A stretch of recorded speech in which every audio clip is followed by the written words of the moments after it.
तो जय जगन्नाथ सांगमाने मु सुधांशु आउडे मिनी ब्लॉक रे आपण साथ।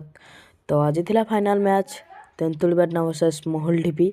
तो मु सेकेंड सेमीफाइनल आउ करि पार नथिली तेणु फाइनल टा करथिली। तो देखंतु फाइनल खेल स्टार्ट ही गलानी। फास्ट मोहुल ढिपी बाडौची तेंतुलबाटना बॉलिंग होची। तो तन 176 रन टार्गेट देची तेंतुलबाटना को मोहुल ढिपी।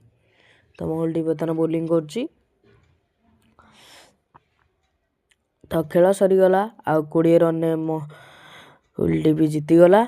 तो तेंतुलबाटना हारीगला 20 रन ने। तो बर्तमान ट्रॉफी दियादी कार्यक्रम चलची। तो बर्तमान वॉलंटियर मानू दिया होची।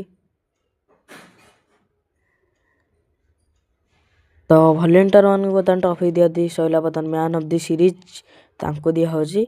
बर्तमान रनर्स अप टीम माने तेंतुलबाटना कैप्टन को दिया होची।